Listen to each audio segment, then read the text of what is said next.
Assalamu alaikum wa rahmatullahi wa barakatuhu, and welcome to my YouTube channel. In all honesty, I never thought I'd be making a YouTube video, but here we are. I wanted my first video to be about my journey with graphic design, how I got started, and answering a couple of questions from you guys. For those of you that have been following me for a long time, you know that my journey as a graphic designer started through photography.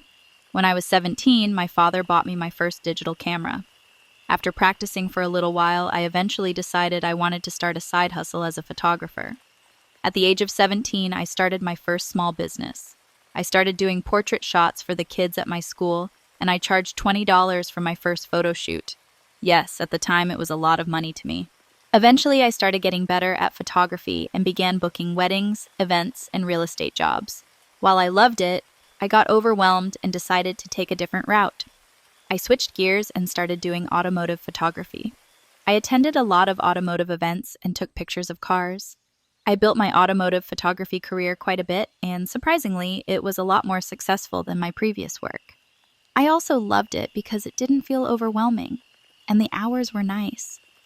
Almost 70% of the clients I worked with would always ask me if I designed logos too, and I'd laugh it off and say no.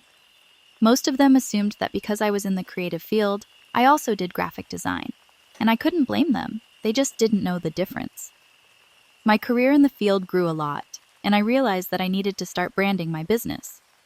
Of course, just like any other first-time business owner, I tried to DIY my logo and create it on Canva. Yes, as much as I tell you guys not to create your logos in Canva, I created my first one there. You can roast me in the comments. The moment I made that logo, I realized I wanted to shift my career path again. I started converting all my photography clients into graphic design clients and slowly began letting go of photography as a whole. At this point in my life, I was in my second year of college and working a part-time job as a pharmacy technician. People always ask me if I got a degree in graphic design, and the answer is no. As much as I forced myself to go to school, I always felt like it just wasn't meant for me. In all honesty, it was one of those things I felt like I was doing to make my parents proud rather than pursuing something I truly wanted. I tried to convince myself for so long that I was going to get my degree, but I just didn't want to lie to myself anymore. I knew I could make it happen without a degree, so that's what I did. I came home and told my parents I didn't want to go to school anymore. It was very difficult because the last thing I wanted was to disappoint them. Leaving school meant I'd have to work 10 times harder to make it happen for myself. I knew I'd have to invest all my time, effort, and energy into my graphic design career. I spent day and night watching YouTube videos to teach myself the basics of marketing and design. Along with quitting school, I also quit my part-time pharmacy tech job to focus on running my business full-time. I was making a decent amount of money, but it wasn't consistent because I couldn't give it my all. Leaving my job was the only way I could do that. Things were going okay for a while, but then, in that same year, my father passed away. It was a super difficult time for me and my family, and I knew I could no longer focus on my business. I had to get a full-time job to ensure a consistent income, which meant putting my business on the back burner. I was lucky enough to find a job at a printing and graphic design company not too long after, where I worked for about a year and a half. I learned a lot about graphic design, especially because it was a hands-on job.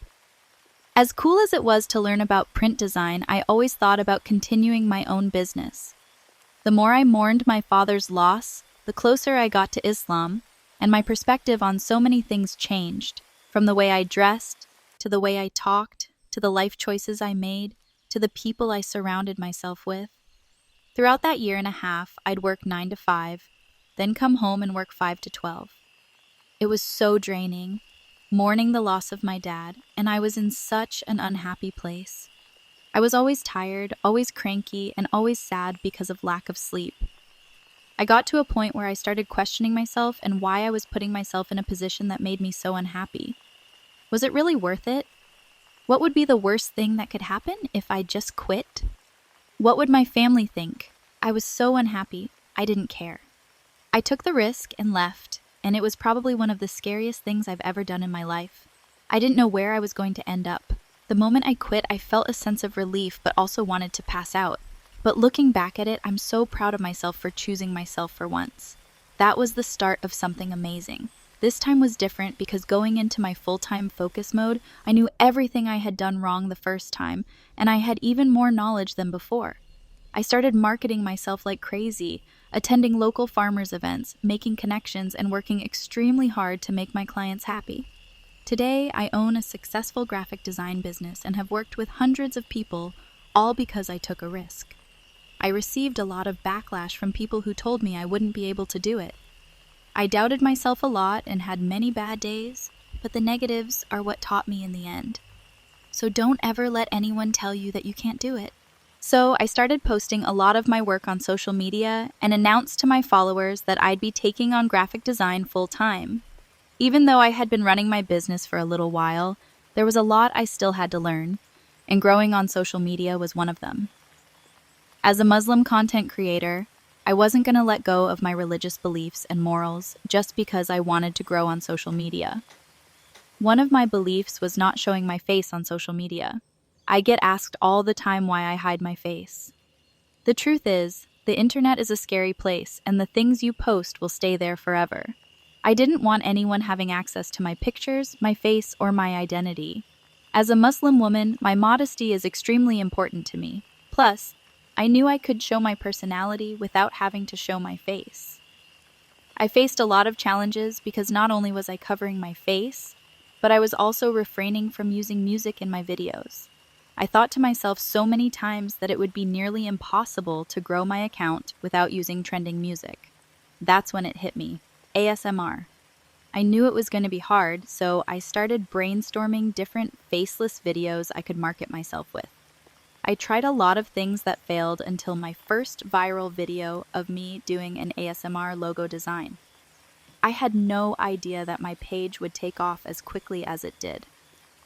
I got so much positive feedback from designers and content creators, and a lot of them were so positive and sweet. Of course, when you have a viral video, you also sign up to receive hate comments, which I was expecting, but hey, they boosted my engagement, so who cares? This made me grow even closer to my religion because I was patient and refrained from the things I was supposed to refrain from, and I saw the blessing behind it. It made me realize I had spent so much time trying to fit in and do things that weren't meant for me. The moment I let go and did things how I was supposed to, that blessing found me. I got a lot of hate, and I was fine with that because, to me, those people just needed to be talked to and have it explained why I was doing what I was doing. To them, it didn't make sense, but to me, it did. As my followers grew, more and more people started to resonate with my story. I had no idea that there were so many people who were so similar to me, and it was a beautiful thing. I started making even more connections, which helped me with my graphic design career. So this is your sign to just post the video. You don't have to change yourself to be successful. Stick to your values, and you will find people that connect with you on so many levels. So that is my journey and how I started my graphic design career. My goal is to make separate videos discussing how I handle being a faceless Muslim content creator and how I turned my faceless business into profits. I really want to focus on these topics moving forward, so I'll be making a detailed video and Q&A. For those of you that don't know, I'll be launching my very own private community called the Baraka Collective at the beginning of January. My goal with this private community is to teach you how to become a graphic designer through design courses, show you how to successfully start your own business, market yourself, and create content that will help your social media growth. If you'd like to join the waitlist, updates will be available on my Instagram and website. If you're still here, I want to thank you all so much for sticking around and listening to my journey. As always, I love all of you and truly hope each one of you finds a successful path in life. Comment down below and let me know what your goals are for 2025. Till next time, Assalamu alaikum wa rahmatullahi wa barakatuh.